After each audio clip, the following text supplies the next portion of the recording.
Well, it has been a long 5 weeks since the NBA draft lottery, and we found out the Sixers would, in fact, keep their pick drafting at number 3, but we are finally here. Welcome to PHLY Sixers Show, brought to you by Rothman Orthopedics.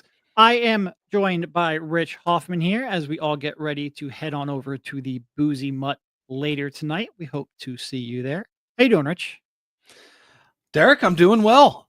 Yeah, I'm excited for the draft. It's one of our biggest nights every year. We have a lot of RSVPs for the Boozy Mutt tonight. They are getting some bang for their buck because for whatever reason, people love showing up to the draft parties. I mean, not for whatever reason, people love the draft. It's the summer. They want to get out. Well, and they also love you, and that's a chance to see you. Sure.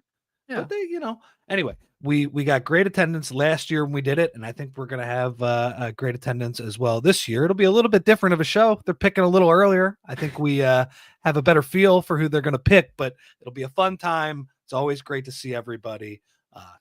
Stay cool at the Boozy Mutt because it's 1,000,000 degrees outside, all that stuff. Yeah, we got dogs this year too. Stakes are a little bit higher with the 3rd overall pick in the draft. Tensions are also a little bit higher, if we're being honest, which Kyle and I, for the most part, I'm sure everyone else as well, have felt the aftermath of some of that tension. But also, like you mentioned, we have dogs this year. And what better way, if things don't go our way, than to be able to walk downstairs and see some good boys? That is perfect. If you're an Ace Bailey fan and it doesn't go your way tonight and he falls down the draft board, we got good boys and yeah, good girls down at the bottom floor of the Boozy Mutt. Yep. So yeah, it'll be good.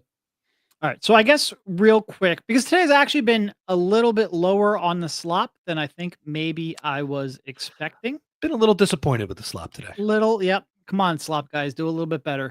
Need to get a little slop here. Yep. So I guess I have a couple of notes. There was a note that Tre hasn't met with the Sixers since the combine.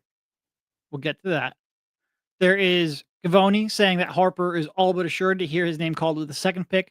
And rival teams are saying that the Spurs have shown zero interest in engaging in trade conversations. There was a report, I forget who this was from, so I actually apologize for that.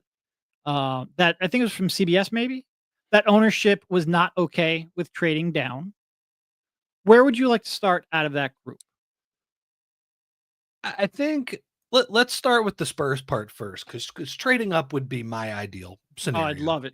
It does not seem like it's going to happen. I agree with how I believe you and Kyle framed this. I forget. I've been listening to all your guys' pods. They all blend together now, at some point over the past week, and there's a good girl. It would not be a real Sixers beat reunion without the cat annoying the heck out of me.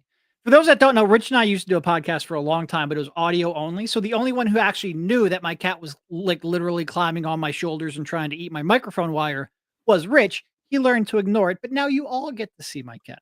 Wonderful.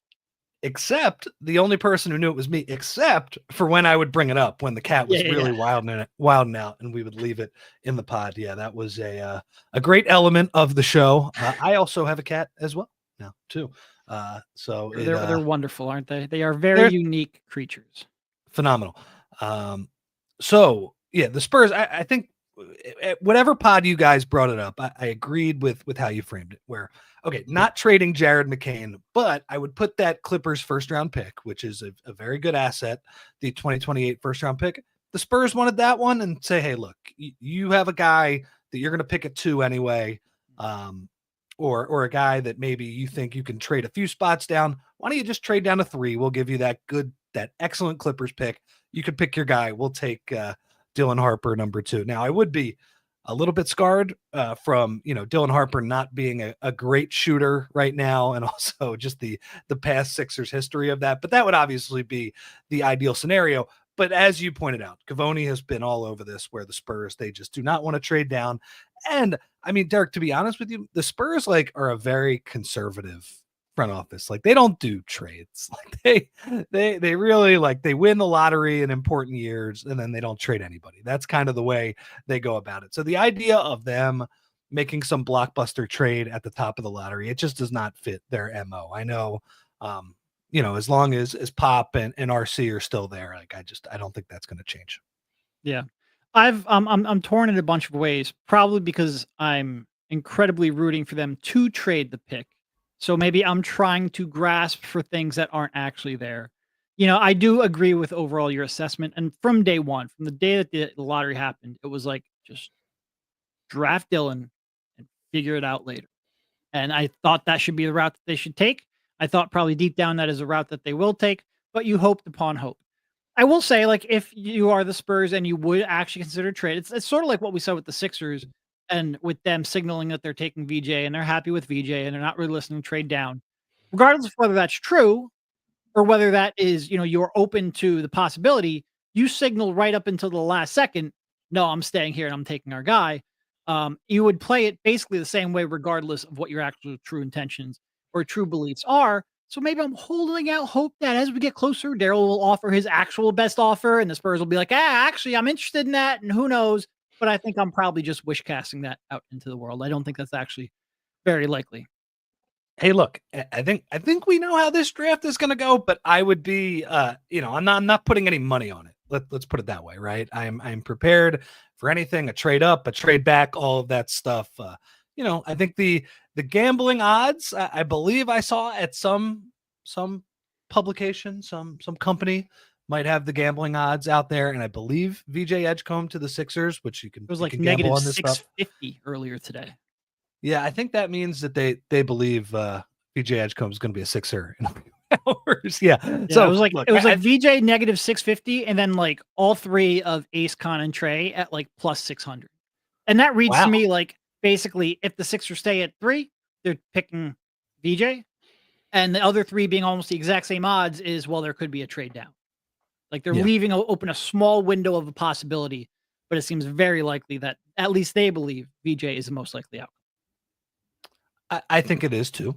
And I think look, I think as much as we have talked about trading the pick, I understand why, right? When you are at the top of a tier of players who are generally rated pretty similarly, right? There's a lot of players who it's a little bit of eye of the beholder type stuff. And the Sixers, can they trade down? Can they move off some contracts? Can they get a contributor for next year? All that stuff. Like I understand that conversation.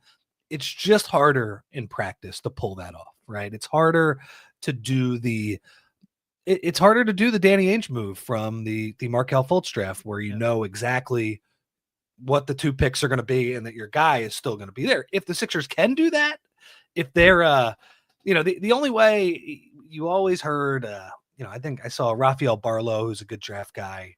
He brought up some slop that Brooklyn and some of these teams with a bunch of picks, New Orleans, they're going to look to get up to where the Sixers are picking, and I'm sure that's true. It's just hard for the Sixers to rationalize that with, okay, getting this extra stuff might be great, Herb Jones, Cam Johnson, whatever, extra first round picks, all that stuff is great, but it doesn't work if your guy still isn't there at that spot. And the further you go down, the bigger the issue that becomes.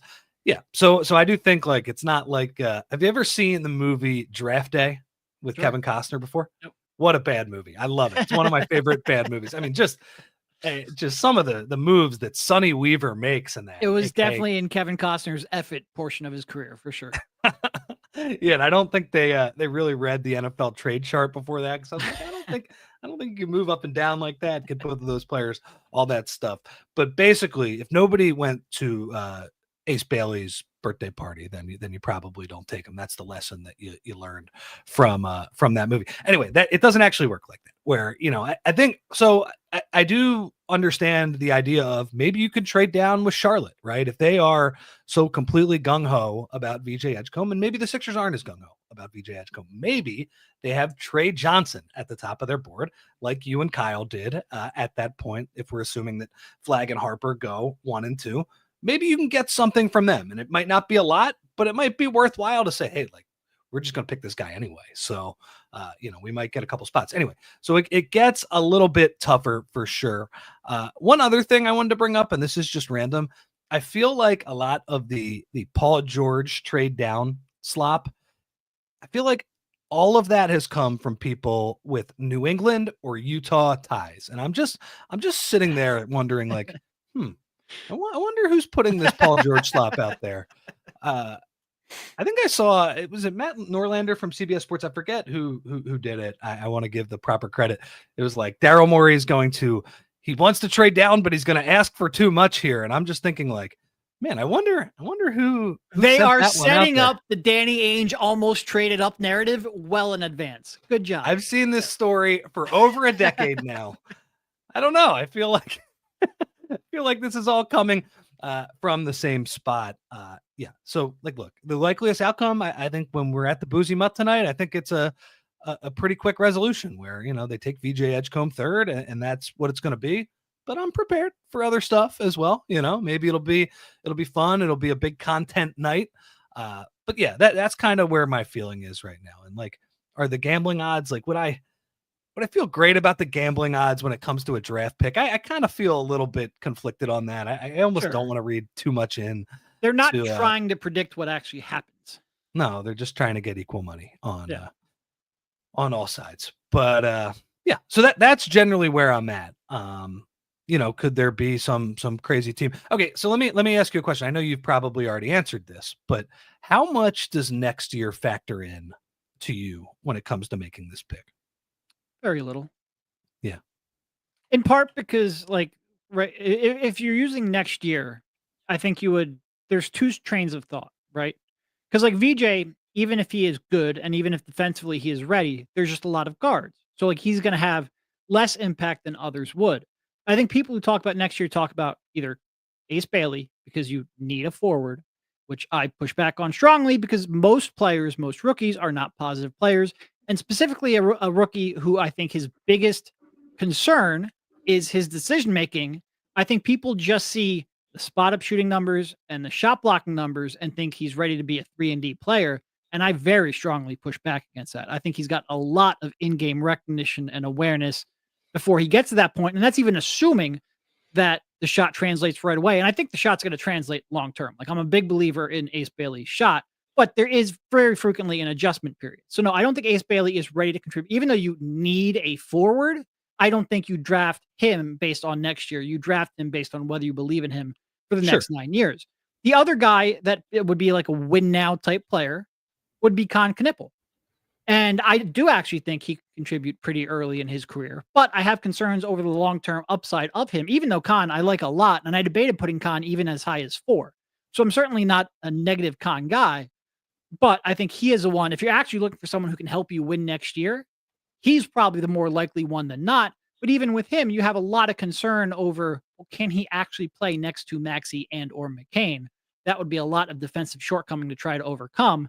But I just don't think, as open as the East is, and the East is wildly open, any win now is, if this was Joel Embiid from 2 years ago before the real serious injury concerns, then I think you could take that approach or at least justify that approach. But if your actual goal is to win now, you should probably trade the pick because that's how you get a win now player. And I don't think the Sixers should trade the pick in almost any circumstance, or at least trade out of the draft under any circumstance.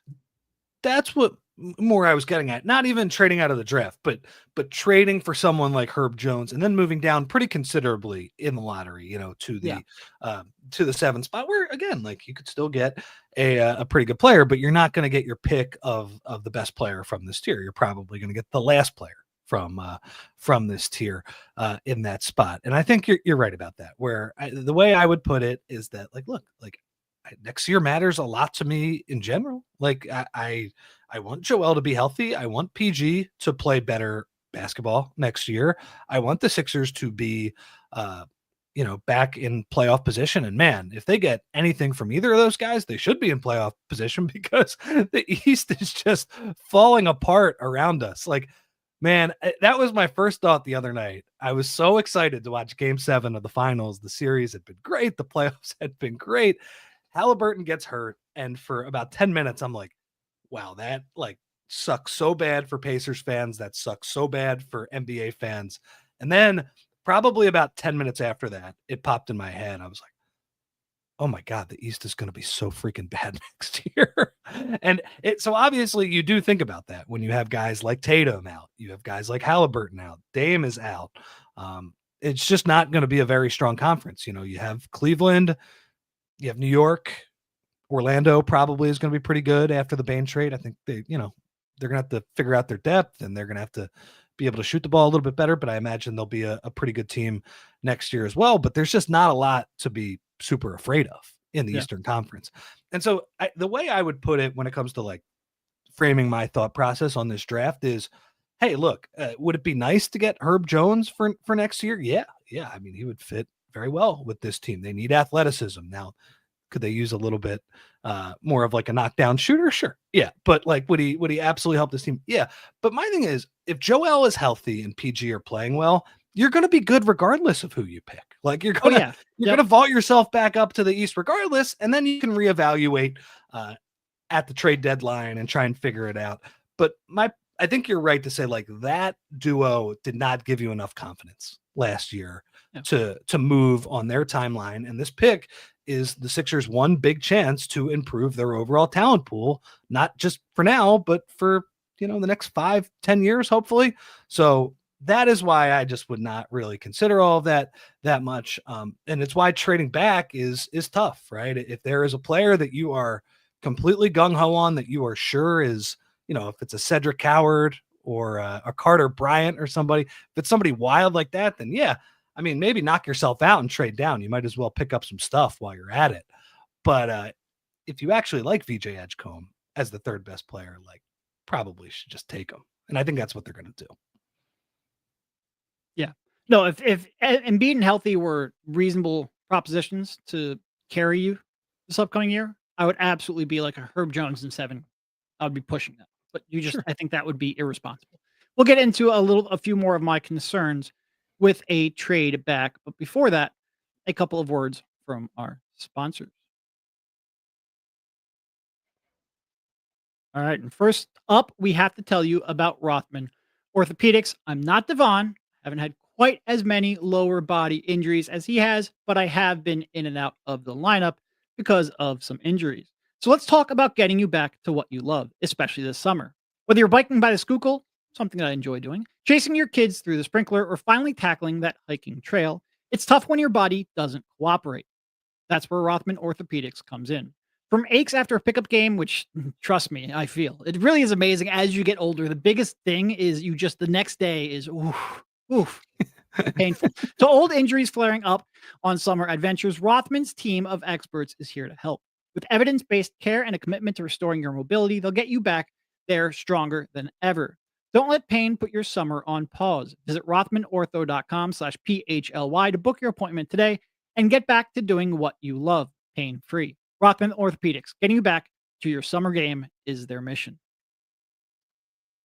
And guys, now let's talk about our friends at TrueMark Financial Credit Union. Summer is here, and man, does it feel like it outside right now, which means your kids are out and about, they're hanging with friends, and maybe they're even picking up a summer job if they're a little bit older in the teenage years.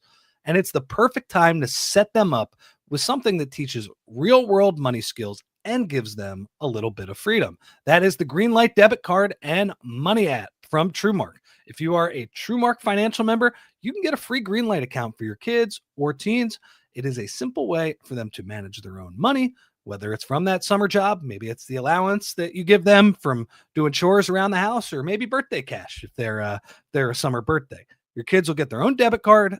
They can set savings goals, track spending, and learn how to budget, all while you stay in the loop from your phone. You're still in control, but they get to learn how money really works in everyday life, financial literacy. So before the summer rush kicks in, it is a great way to help your kids build smart money habits that'll stick with them long after the season's over. Head on over to truemark.com/greenlight to get all the details and sign up today.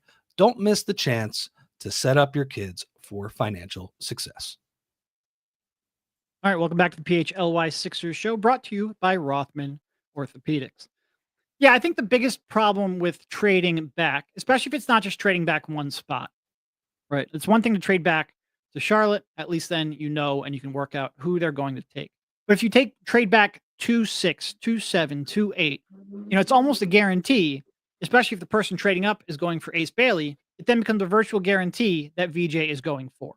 So the only way, the absolute, because I don't think you're going to get, even if you get like, let's say an 18th pick in a draft, the 18th pick in a draft to me isn't enough, in part because I don't think the Sixers want to roster 3 rookies when they already have, Justin Edwards and Jared McCain and Adembona as not only on the roster, but like significant portions of their rotation.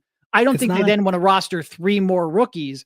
So, if you get basically if you get the 18th pick, I worry that they're going to be like, we're just going to sell that 35th pick. And I'm not sure there's enough. I like the 18th pick. It's not enough for me to go off of the guy that I think I want at 3.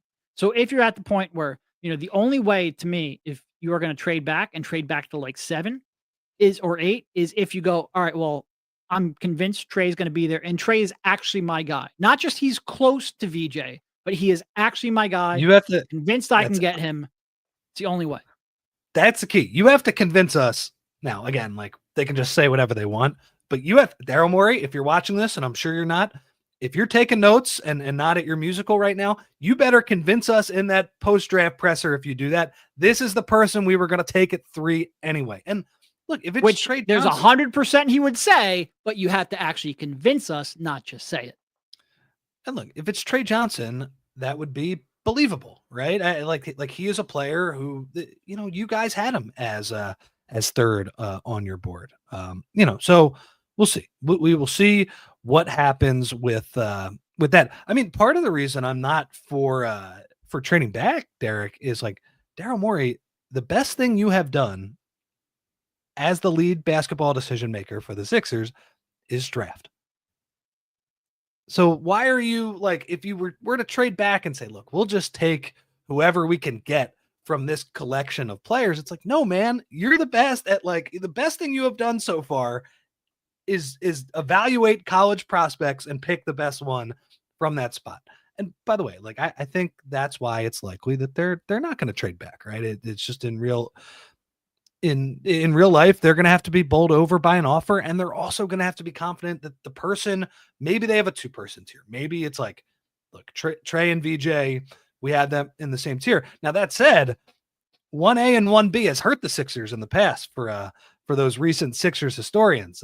There might be a family member of somebody who often appears on this show who is considered 1A, and there was another person considered 1B, and the Sixers made a trade after selecting 1A. So we don't need to go into any more details about that.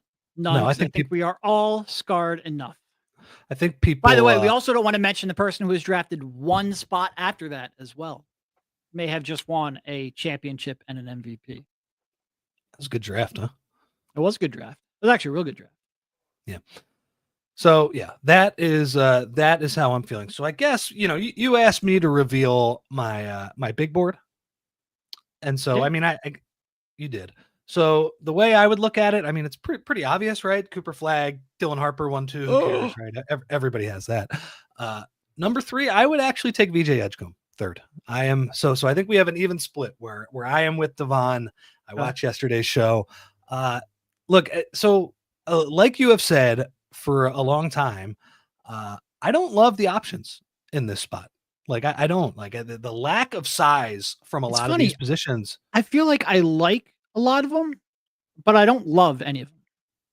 Yeah, okay, that's what I mean. And I would like to love them is my point. Yes. When that's why like all of the Ace people are like, oh, well, you just hate it. Like, no, I would love it if I watched the film and he convinced me, because I want more than anything someone to believe that they're going to be a star.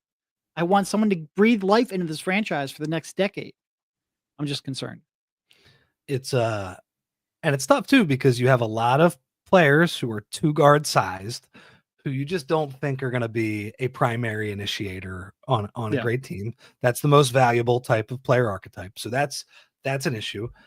The next most valuable archetype is a wing that, maybe a wing primary initiator is the most valuable archetype, but maybe a wing that is, a little bit of a secondary playmaker, but is an awesome 2-way player and actually does 3-and-D type stuff. It is funny that the one guy in this range, you do have to admit that is that tall. And if everything works out and his body fills out and all that stuff, is Ace Bailey.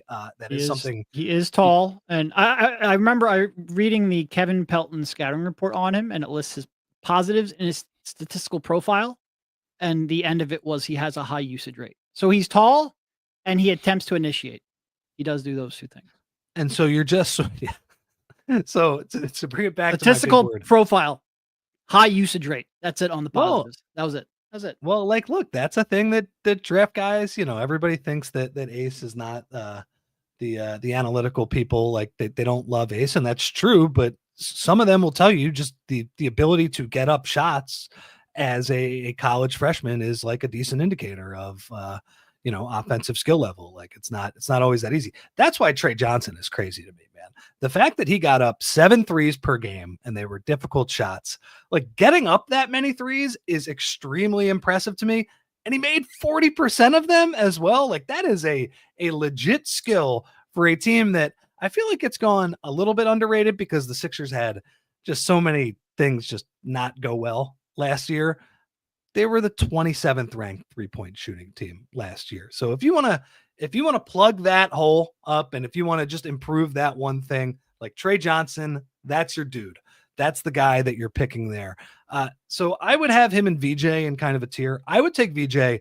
I just think the athleticism is very interesting to me.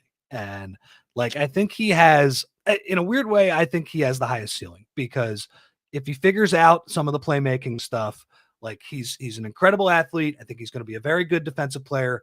I feel pretty confident that he's going to shoot it at least off the catch. Now, is he going to be able to shoot it off the dribble? That's like what turns a starter into a star level player. I don't know. And I think that is a tough bet. But, if you pick Tre, you're also saying like, hey man, this guy never got to the rim. Really? Never. This guy doesn't really play defense. That's a very Never got risky, to the rim, doesn't rebound, no deflections, no steals, none of that. So that it's a risky That's why like archetype. the Matter how models, you the do it. statistical models really do not like him. Like we focus a lot on Ace Bailey and how he doesn't grade out well in statistical models, and he doesn't. Neither does Tre. Well, I think it's safe to say that they're the two biggest hoopers in the They the lottery, right? They're the ball don't stop players right now. So yeah, that is how I would look at it. My next tier is Kon and Ace, and I kind of am moving back and forth. As much as I like Kon, I just don't know if I can get there with the athleticism. I think he's going to be a good player. Like I think he's Wait, gonna. what was your tier with VJ? Was VJ alone? There's VJ and Tre next. Okay. Yeah. Okay. Yeah. I mean, like, look, Tre's shooting is, I think it could be real, right? And I think those players, despite the fact we talked about Tre's warts, I don't know, man. If he can just run off screens and shoot threes, like we saw it, like he's like a supercharged version of JJ Redick at the worst, with like more size. And, if he at least buys in, like won't get hunted quite to that level on defense. Now he's got to put in some work because, like you said, he was a bad defensive player in college. That could be a pretty valuable player.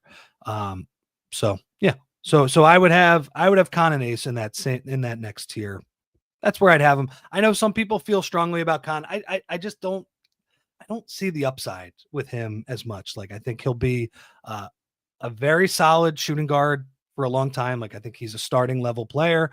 But I just with the athleticism and all that stuff, I don't quite see the upside. And with Ace, it's like you said, like I think it's a pretty small percentage, but there is a percentage, right? Where he hits and he turns into a legit player. And also, like you said too, I think his floor is pretty high if he buys into the right things, right? And he buys into the 3-point shooting and the secondary defense, all of that stuff. So that's all. I'm sure I'm not even looking at the comments, by the way. I'm sure you guys are trashing it. It's great. I can't even deal. I don't want the smoke right now. We'll deal with it. So yeah. So anyway, Honestly, you're safe because they're mostly just arguing amongst themselves in the chat. Like I was a little worried we were gonna have a meet me at Temecula moment going on in the chat here. Like it is a spicy one going on right now. So you're probably better off ignoring it, but they're not actually coming at you, they're coming at each other. I will say, for somebody who hasn't read anything, I love the passion. I love it. I love it. There is Keep definitely it up, guys. Keep it up. Okay. So anyway, and by the way, I don't think the Sixers are gonna take those guys anyway. So like I really think it's probably just gonna be VJ and we'll see. People who point out that VJ Edgecombe, like he needs to do a lot of work with his ball handling and his playmaking. Yeah, I agree. I agree. But for every one of these guys, there is a little bit of projection, and you do have to deal with that. So, like, look, it'll be interesting. And I will say this too: us making this call, whatever, that doesn't matter. Daryl Morey, like, come on, man, like this is This is why you get paid a ton of money. This is what you have done the best so far as GM of the Sixers. And this is your highest stakes shot, right? Like, I'm not saying that there's a good chance that we look at this group of players in 5 years and none of them are like true, like top 6, 7 players in the NBA. But like, get it right, get the best one, get the highest impact starter if that's not the case. And he's done that so far for the most part in the draft, but he's been doing it, from the 18th pick, from the 21st pick.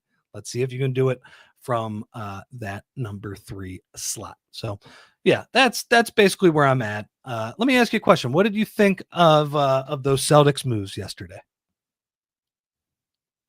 I mean, I think Stevens does an incredible job of convincing people to take stuff that he doesn't want. Like, Drew at 35 with 3 years left on his deal, to be able to get off of that so easily and get picks back in return. And look, I'm no Anthony Simons fan. Like, his defense is atrocious.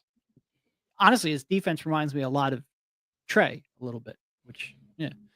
Maybe not the ringing endorsement for the guy I have ranked 3rd in the draft, but there's at least some projection. There's some uncertainty. He could be better in the NBA. Simons is a proven NBA failure defensively.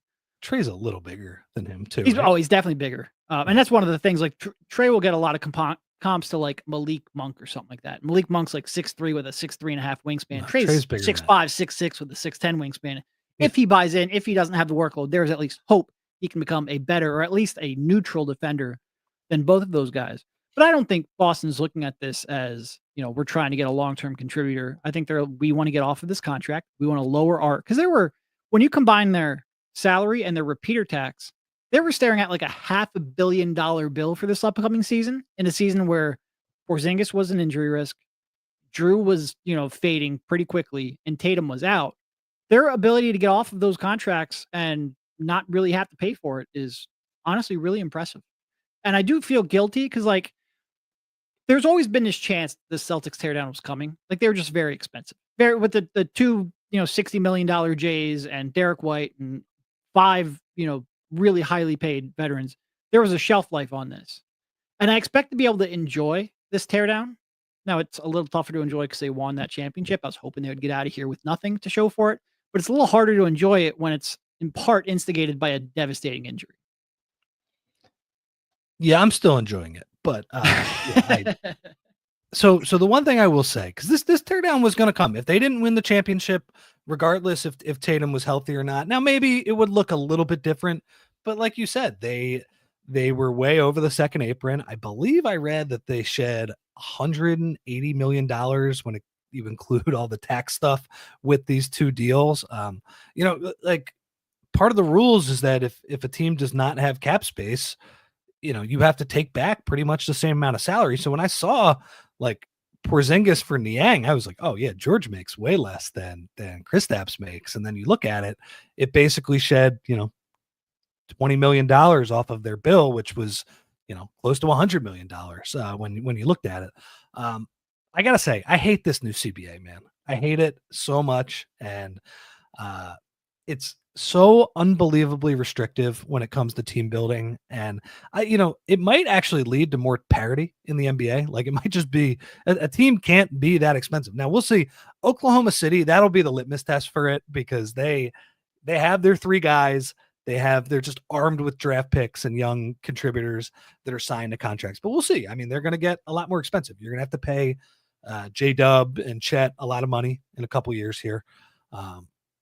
But I hate the new CBA, man. Like, it's restrictive. It's hard to follow as a fan. And I think that Porzingis trade really crystallizes why I hate it, because everything you said is legit. Like, people were praising Brad Stevens for getting off of his money, which is hard to do. He found really the one team that could allow him to do that, which is Brooklyn, kind of working as a facilitator there. So it was a nice job.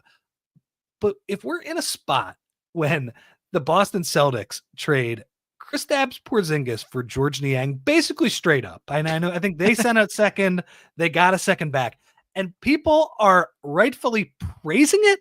Like, what are we doing? Like, what is going on right now? Wow, great trade. By the way, Love George, was one of my favorite guys to cover. As much as I dislike Boston, I'm happy for him if he gets to play for them, because I'm sure he'll be a folk hero there. He'll have all his buddies that he could drink with after the game sometimes, all that. Anyway, George is the man. But like trading Kristaps, who I know did not play a lot for them and was sick a lot in the playoffs, had a very weird season this year. We just can't be at a spot where I'm like, where people are like, wow, you traded Kristaps for George. Great trade, Brad Stevens. But that's where we're at because of this stupid CBA. Now, I would say, like, for the Sixers, they have taken a sizable step back. Now, Brian Windhorst he wasn't full on. Now, why would they do that? But I did see a clip of him on First Take, and I listen to my guy Windy. I don't aggregate him. I guess I am. No, you can't. Yeah.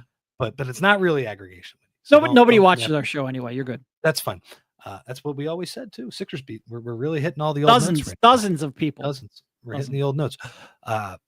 But Windy said something along the lines of like, teams in the top 10 are calling for Jaylen Brown and Derek White, and I would assume the Celtics are fine financially right now. Like they can rebuild the team around Jaylen Brown, Jason Tatum when he comes back next year, and Derek White if they please. But maybe they go full tear down, right? Isn't next year's draft is considered to be pretty good at the top? Oh yeah, very good. Yep. So if you get rid of both of those guys and you can get in the the Cam Boozer, the DeBonsa Derby. There's another guy. The guy going to Kansas is really good too, right? Anyway, we'll figure out who those guys are next year. Hopefully we're not we have a little bit better of a season to talk about, and we're not talking about those guys. Although, if they got DeBonsa, that'd be pretty cool. Can you imagine though, like that's a top 4 protected pick. So we would really be sweating that one. That would, if we're talking about DeBonsa and the Sixers next year, that would be great, but we'd be talking about 365 days of pain in between then. So, right. Yeah. Anyway, but anyway, my point is the Celtics, regardless of what they do, if they go full tear down, then they're really not involved. But right now they kind of feel like, let's say Brown and White play, like their ceiling is probably like a plucky 5 seed. 6 seed, 4 seed, something like that.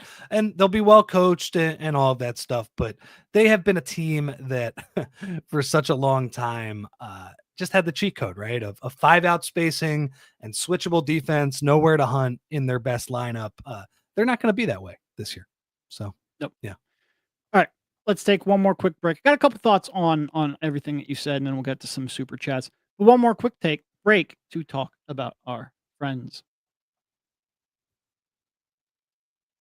All right, and of course, we want to remind you about Bet365. Whatever the moment, it's never ordinary at Bet365. Bet365 has 90 million users worldwide. They have live streams of over 780,000 events each year, early payout offers across the NBA and NHL. And Bet365 pioneered live in-game betting.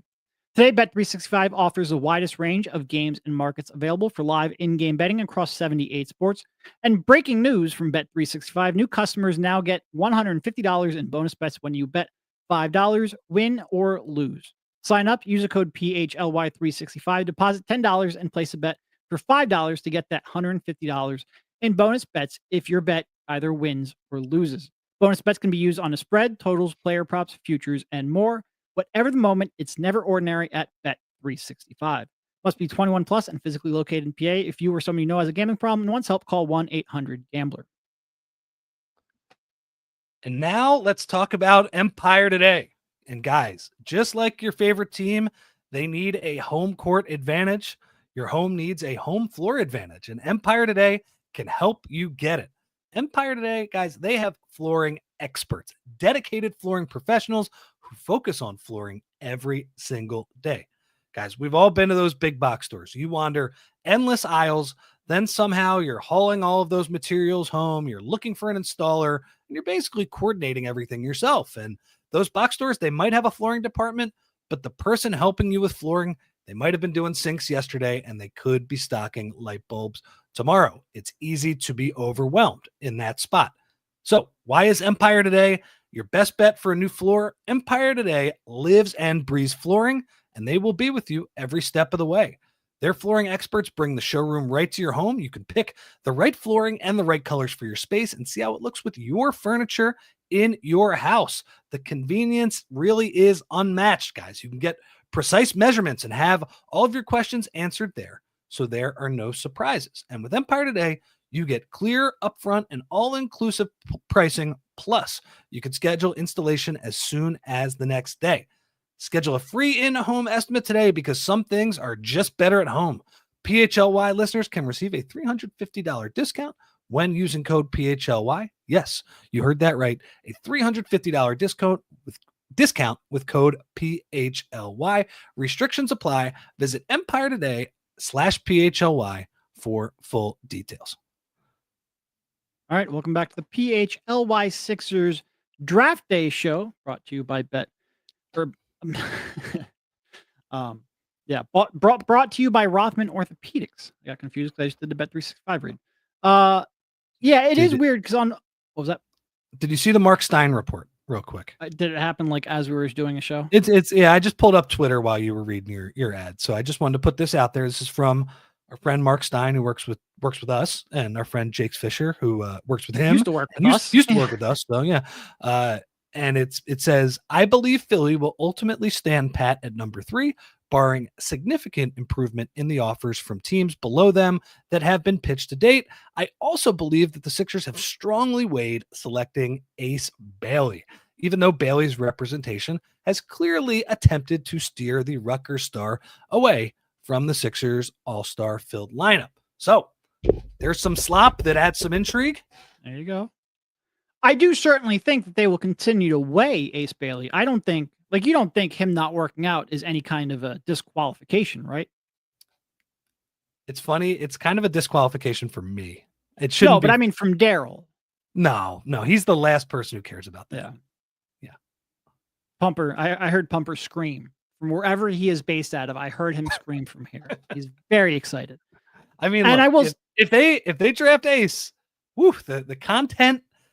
That's the pick. That'll be the most fun to talk about, and we'll be arguing about it, all that stuff. Anyway, so if you want to get the content for at least in the short term, I think Ace Bailey's the pick.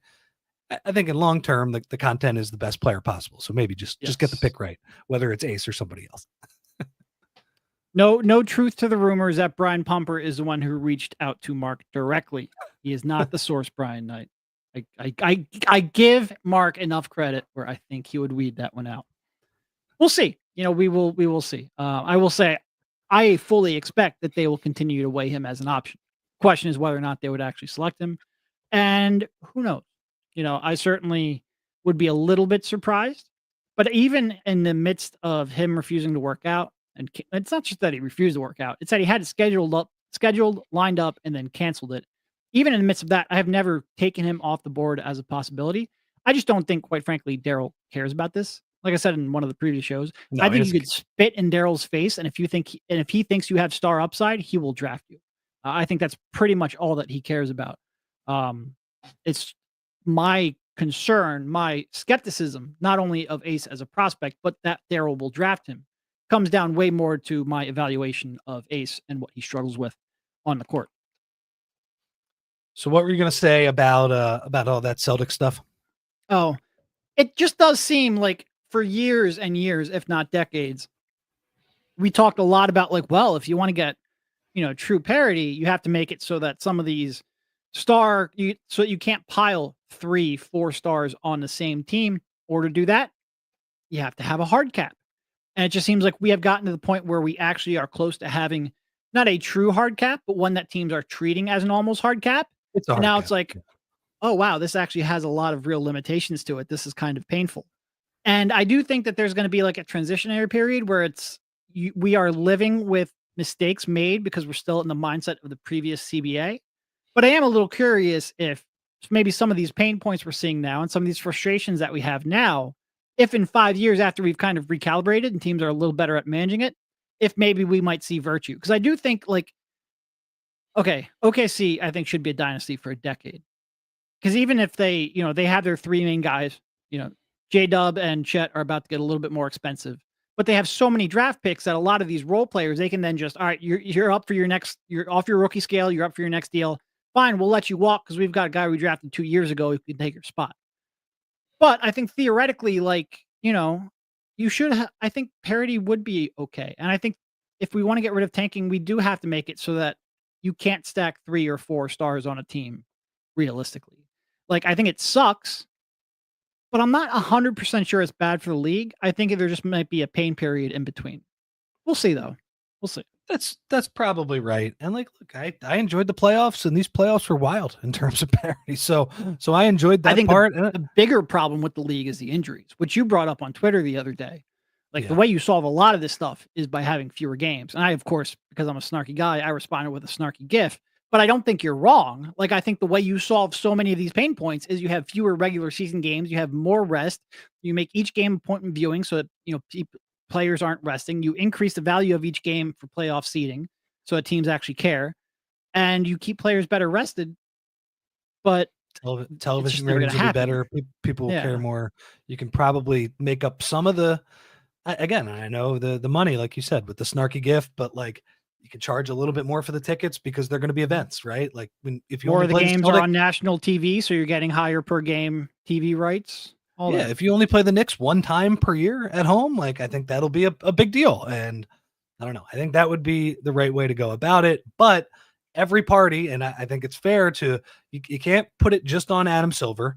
You can't just put it Not just the just on the owners, owners. it's the players It's the too. players Yep. too, right? Yeah. And but like, come on. I mean, the way the game is played now and the pressure it puts on your lower body, which by the way, that's another reason why making a move and just hoping Joel will like I am like extremely skeptical of Joel making it Sure. through a couple of months at playoff intensity. Like it's just so hard to do. It's just, I don't know. You can't build a team that way, which is why I look VJ Edgecombe. I feel like he would be okay at that. And hopefully, Tre Johnson and some of these other guys would as well. So the other aspect of that trade too, that I think is worth pointing out for Sixers fans, because look, we got a draft, but we got free agency coming up right after that. The NBA really does jam a lot of this stuff in the calendar where, they play a game 7 in the finals and 11 days later, most of the free agents are signed, right? Not only is everybody drafted, but most of the free agents are signed as well. The other aspect of that trade is, I believe I read this from Kevin Pelton, the Nets are now down to, I think, about $30 million in cap space. And that is important because they are the boogeyman for Quentin Grimes this summer. They're the boogeyman for everybody. Any free agent, they are the one team with a bunch of cap space. I think it is a good sign that they are signaling, hey, we'll take a first round pick and what is considered bad money. We will weaponize our cap space that way. That is a good sign for the Sixers in terms of getting Quentin Grimes at a good number. It is a bad sign for Quentin Grimes, who is a casualty of that CBA we were just talking about, where the middle class is just, it's going to get squeezed. And I think he is on track to be a guy where a few years ago, he might have been making, I don't know, $25 million a year, Right. a lot. He would be getting offer sheet at a big offer. And nowadays might be more around that non-taxpayer mid-level, 14 million. Maybe the Sixers go a little bit above that to get some breathing room. But anyway, that's just something to look at.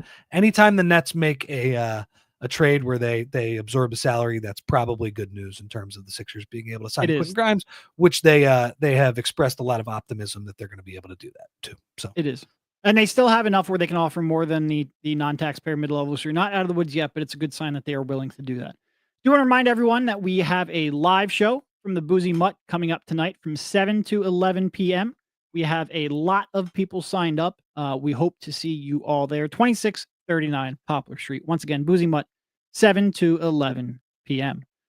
All right. Before we go on to the super chats and then get out of here, because I do want to get out of here in part because I have to get going to the Boozy Mutt. You live far away, man. You got to beat the traffic. I do. I mean, you're not kidding. That's not a small commute.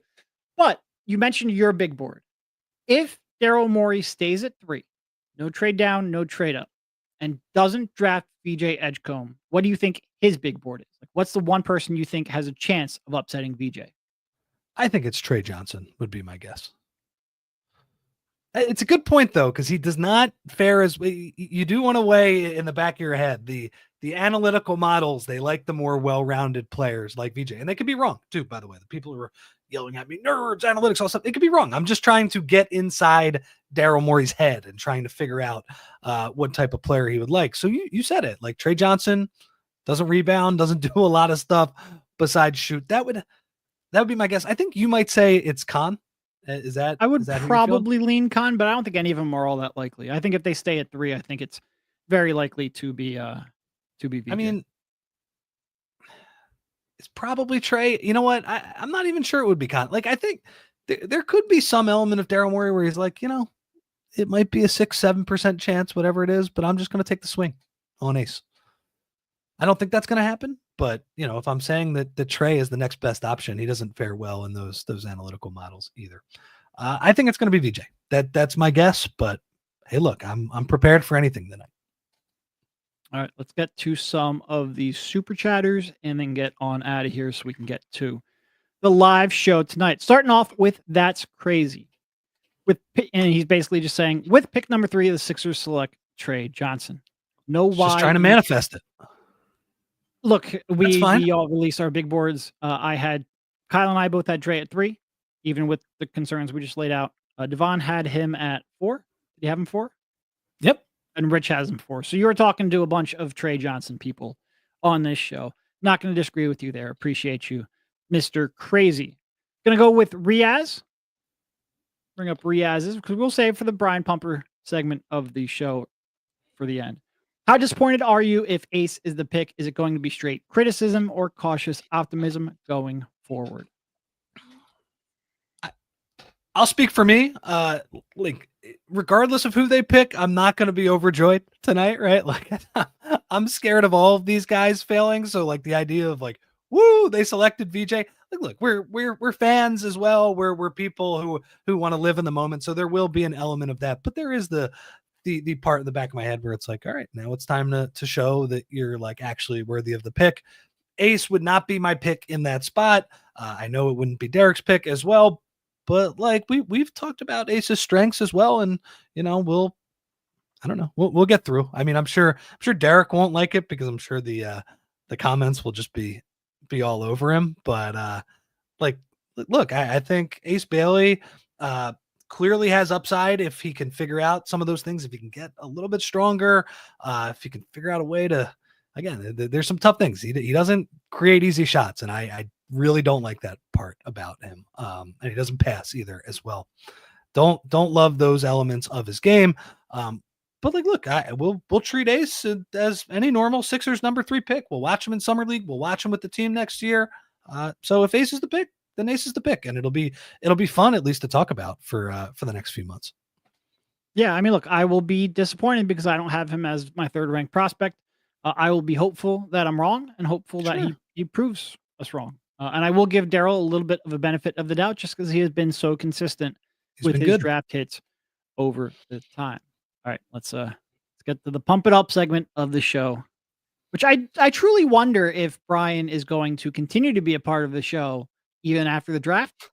If they select anyone, well, I'm sure he's going to have some. If they take Valdez and he has a bad night in summer league, I am sure Brian will let us know. Brian says, I can't wait to watch VJ navigate screens and collect hockey assists.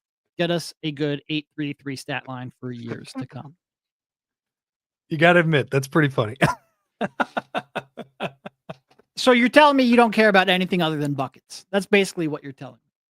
And look, if VJ puts up an 8-3-3 stat line, we will be up here on this show telling you that we were wrong. I think you might be underselling him just a tad.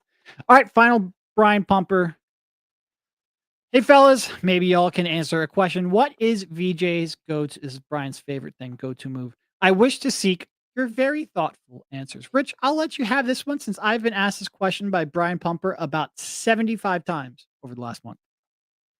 I mean, his thoughtful move is that he's got to work on his handle, but he has the athleticism to completely blow by people. He's the best run and jump athlete in the draft. That is his go-to move. And like Ace Bailey's go-to move right now is to take a terrible shot. That's his go-to move. And he says he works on terrible shots. Well, he doesn't work on easy shots. And I think that answer kind of sucks, to be honest. Like, I really just have not loved a lot of the stuff I have heard from Ace so far. And, you know, we'll see. Like, Ace's go-to move in the pro might be they might be the same move. It might be a catch and shoot jumper for both of those guys. So I hope so. That's a role I think Ace can excel in. No, Brian has been. That's this the Brian's go-to move. question. Yeah, the go-to move is that's the weakness of VJ right now, right? He needs to get better with the ball in his hands. He didn't play with the ball in his hands a lot at Baylor, like unlike Ace Bailey, who was given the ball a ton, and you know, didn't win any freaking games. Like, yeah, so if you want the real answer for next year, VJ's go-to move is to pass it to one of your actually good offensive players. Yeah, and if you want the real answer, that should be Ace Bailey's go-to move next year too. He is not ready to be a go-to player. Doesn't mean like late shot clock. He can't catch the ball with 5 seconds left and get a better shot than VJ. Of course he can, but he is not good enough at creating advantages to be a go-to player early on in his career. I worry that he is not good enough at creating advantages to be a go-to player, at least not one I have confidence in down the line. And if that's not the case, then I don't really care what your go-to move is if you have to settle for a 35% contested mid-range jumper every trip down the floor. And I actually asked Brian about this one day in the chat, and he said it's the pull-up jumper. And you're right, that is his go-to move because he struggled at a basically historical level to get to the rim for a high-usage perimeter prospect expected to be drafted in the top 5. Now, if you want to have a positive projection for VJ, he at least has the first step and the athleticism where if with NBA spacing and a refined handle, he might be actually able to force a rotation. And I think the wild thing when you watch Ace, he did not force rotations from the defense. And when he did, he never made them pay for it. So, okay, he makes a pretty contested pull-up jumper every now and then. That doesn't mean he has a go-to move. It just means he has one that he favors when he settles for a bad shot. Look, that's all I got.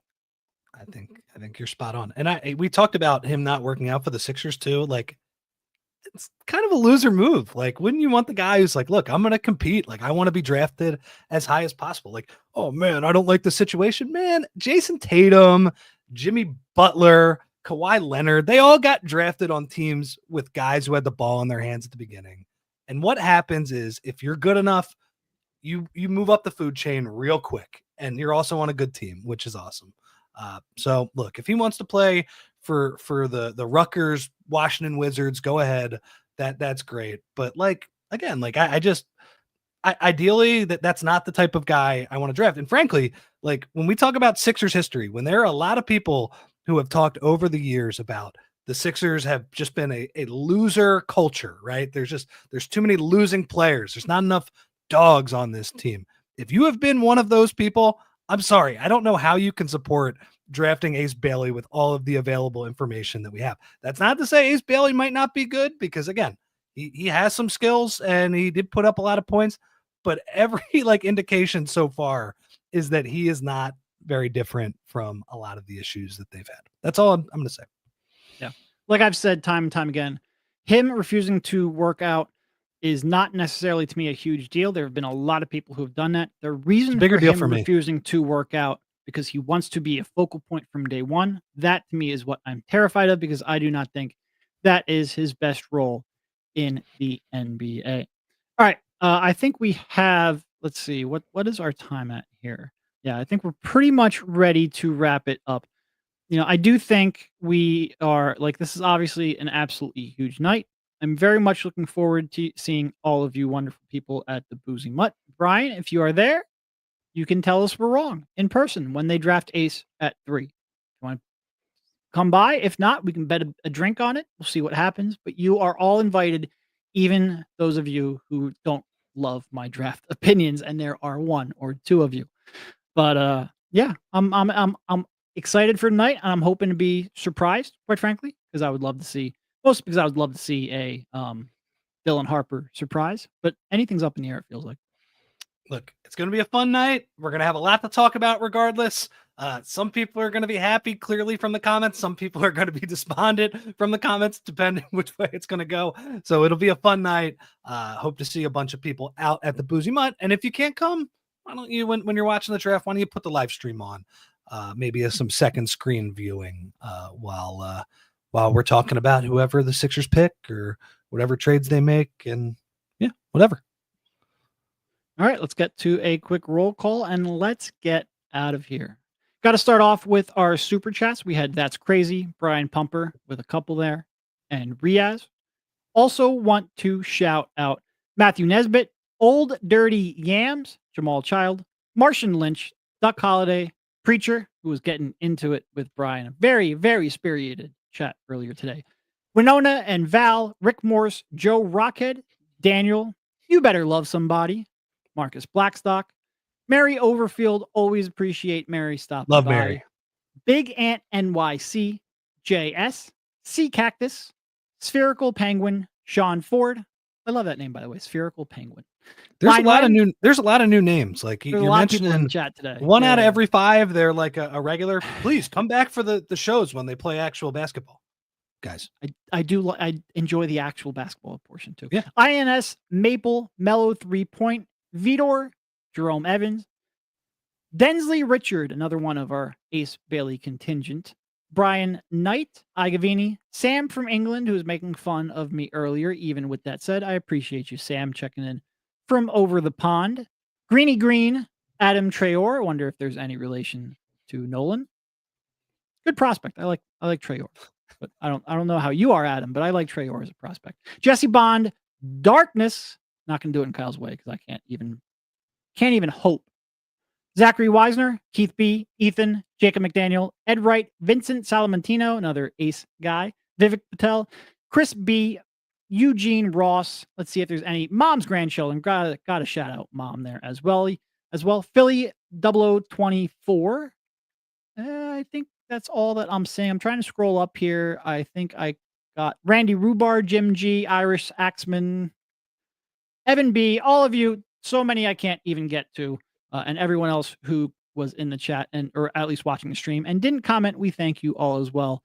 Once again, Boozy Mutt, 7 p.m., 26th and Poplar. Looking forward to it. Thank you, Rich, for jumping on, and we will see all of you very shortly.